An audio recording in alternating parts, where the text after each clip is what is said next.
To the left, we have the LG C1. To the right, we have the Samsung S90C. And we're back again because I got a couple of comments saying, hey, I didn't see a single example where the LG looked better than the Samsung. So I'm going to do my best to try to show you this on camera. But also, please understand that when you're watching, reviews or comparisons of two TVs, it is very hard to show 100% and really actually impossible what I see with the human eye.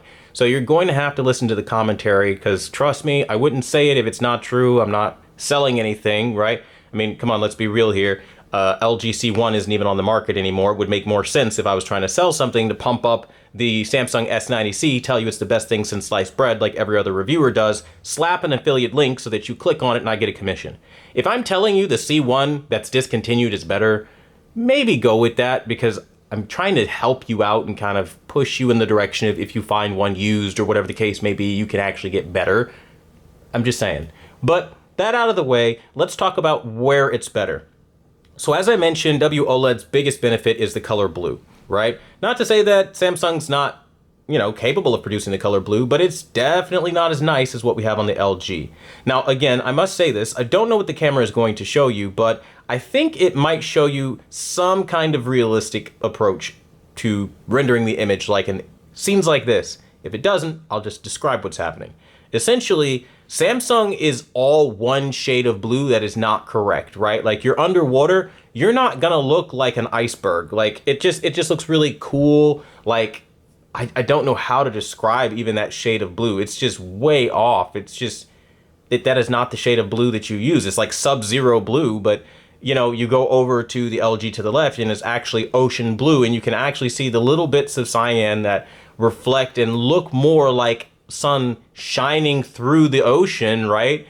To where you'd have, again, it looks more photorealistic. I don't know how else to describe it, but sun shining through water, creating that hue, where on the Samsung, you're not getting anything like that, and it looks rather bad. And again, they have stronger colors overall in a lot of areas, like green, like I was telling you. Like if we look at the foliage in the background, LG can't keep up with that, not at all. But then counteractively, the blue on the Samsung is so strong, like the skin on the avatar looks really bad comparatively to LG, where it breaks up the colors way more accurately and you're able to see what it's supposed to look like, right? In scenes like this, the depth of this on the Samsung is amazing. They have a lot of contrast, but there is a bit of an issue because, again, similarly, the color blue isn't really casting properly. And then when we look at the warm hues, for example, the sun on the rocks, LG is doing a more accurate job of that, where Samsung is just kind of targeting a really saturated version of sun on rocks. And we're missing some details that we are getting on the LG. Now, again, you might not see this. It might be the total reverse. But one thing that might show up is if you pay attention to nuanced details like the water, notice how at the bottom here, this is all kind of pretty flat. You're not really getting a whole bunch of separation in all the colors in the water. Where over here, you're getting every little bit of every little shade. And it looks just damn incredible, right? And again, not to say the Samsung S90C has no benefits, because in this example, Samsung is doing a great job with strong highlights on the face, looking absolutely incredible. And it does have a pop and a clarity to it that creates depth, right? The contrast is drawing you in. LG is not able to produce that level of it. However, if we pay close attention to color, look at the face of the avatar. Samsung is more pale by comparison. The face loses a lot of color here. Everywhere the blue is supposed to be, it goes missing, right? Where, again, comparatively over here, you have that strong blue around here, where on here, it's just kind of not as pronounced. And then the same thing can be said about skin tones. And then if you look at the necklace, the orange necklace on the Samsung, while vibrant, by comparison, the LG is doing it better. And in examples like, for example, the hairpiece, this is actually fading out, where on the LG, it's actually dark and rich, and that's creating depth and immersion as well. So it just kind of goes back and forth in some areas. Again, at a glance, the initial pop, you go, wow, the Samsung looks great.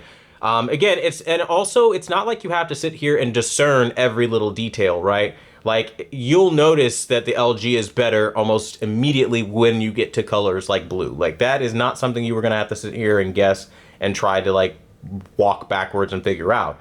It's very obvious. But again, it's not to say that Samsung can't produce good blues as we're seeing in this example as well. So they always do go back and forth. But again, when you get to scenes like this, sun blasting through the water, you're going to notice that LG is doing a way, way, way better job. And Samsung literally looks like, I don't even know what that's supposed to be, right? That does not look like sun coming through water. That looks like, you know, blue tint over a screen or something like that, you know, like a filter or something on Instagram. It does not look like it's supposed to look, and it has been calibrated. This is just its limitation.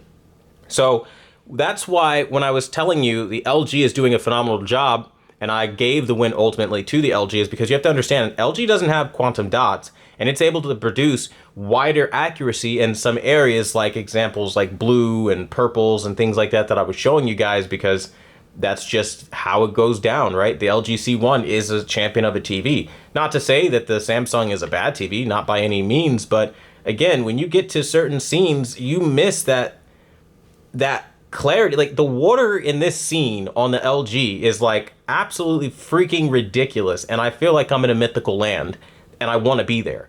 I look over and it just kind of looks like it's just blue water. It doesn't really capture the creator's intention, right? And how would I know the creator's intention? Well, I've seen water before, right? And I highly doubt the creator wanted the water to be all one really, you know, sapphire blue shade, right? Versus every little nuance of blue being able to be, you know, you could pick it all out and there are different colors there. It really just looks like the water is its own kind of turquoise and sapphire and sky blues and cyans and all kinds of beautiful, like, you know, sea glass green and all these beautiful shades of color that the ocean will naturally have in a scene like this where you don't have that. And again, so people were trying to say, like, where is this LG better? I'm just not seeing it. Well, hopefully this video is showing you a little bit of where it's better. Like this image, for example.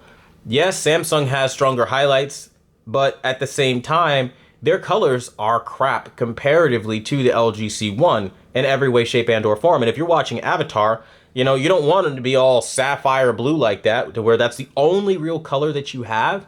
Where, like, I swear to you, like, on the C1, I can see where they put the makeup on Jake Sully. I can see, like, the makeup around his lips, on his cheek. I can see, like, the little art, you know, brushings, if you will, like what do you call it, airbrushing or whatever it is. Like, you can see where they actually painted on him, right, to give you detail, and you don't see that on Samsung, and you don't have the correct hue for what he's supposed to look like. So that kind of really hits in a different way, especially when you look at purples in the background. Like, these things are really very cold in nature, where on the C1 they're a lot more true to how that shade of purple is supposed to look. And again, it just affects everything. I'm telling you, like, at a glance, they look so damn similar. Like in this example, I could barely notice a difference. Again, I look down on the camera and the Samsung is like ultra juiced up and then it looks super saturated, but that's not what I'm looking at. I'm looking, like, at a glance, like they both look identical. And if I go back a frame to this, more of the same. They look identical. You could barely tell a difference between these televisions until you get to colors like green. You know, so Samsung's going to dominate green, LG's going to dominate blue, they're going to dominate purple. Samsung and LG are kind of tied when we talk about the color yellow here. Yellow is obviously a little bit stronger on the Samsung when you talk about brightness, but they look so damn similar right now. Like, which one is the quantum dot OLED? I don't fucking know, right? Like, if you had to tell somebody, guess which one's the quantum dot OLED, they'd have to sit there for a minute and actually pick it out, because of how similar they look. And let images like this, if you can see it, if it comes through on YouTube, hopefully it does, show you what I'm talking about as far as the full picture here, the full idea. It's not as black and white as people try to make it sound. I mean, again, look at that. I mean, come on. The brightness sometimes comes as a double-edged sword, and I know this video is going on really long here, but this is also very fascinating stuff to me too, right? It's like looking at the differences, looking how they change from scene to scene to scene, and just really getting into the analytical mind, picking out, like, okay, like, everything on the C1 right now is drawing me in. The Samsung, not so much, right? Like, those details they don't lie. And I think that's what we have to look at And this is why I'm giving the win to the C1, because when you look at scene after scene after scene, and you have the teal and orange LUT, which is the most popular, most used LUT in all of Hollywood, be used accurately on the C1. You have proper push of the color purple, the color blue. You know, you're a tie for the color yellow, like we saw a couple frames back here. I mean, like, you have more depth in some examples, like in this one. I mean, that shouldn't be happening. You should be getting destroyed on every metric, but this is capturing some very key metrics that matter. And then motion is better on the LG C1. So it gets to a point where you just kind of have to say, where are we going to call this for the C1? Because Samsung, I am counting what they're doing right. And so far what Samsung is getting right is highlight placement and clarity, right? They have vibrancy, but it isn't accurate vibrancy. I mean, some things can be accurate and some things can look good, but overall, it's not very accurate, even post-calibration. And some examples, a lot of examples, and it adds up. And it gets to a point where it starts really affecting your overall experience. And so I know it might frustrate some people, and I'm going on a very long time just kind of explaining the results, but I just want you guys to understand what it is that you're watching and looking at when you see what you're seeing. So hopefully this kind of helped out a little bit, explain it a little bit further. And that being said, I want to know what you guys think about this example, because I don't know about you, but like right now, they both look like QD OLEDs to me. I can't tell a difference, and the LG actually looks way, way better, like to the point where it's like you look at the Samsung, like what even is that? So, but yeah, sound off down below. Let's start a dialogue. And as always, I want to thank you guys so much for watching the #1 brand in honesty. Until the next video, I'll see you guys later.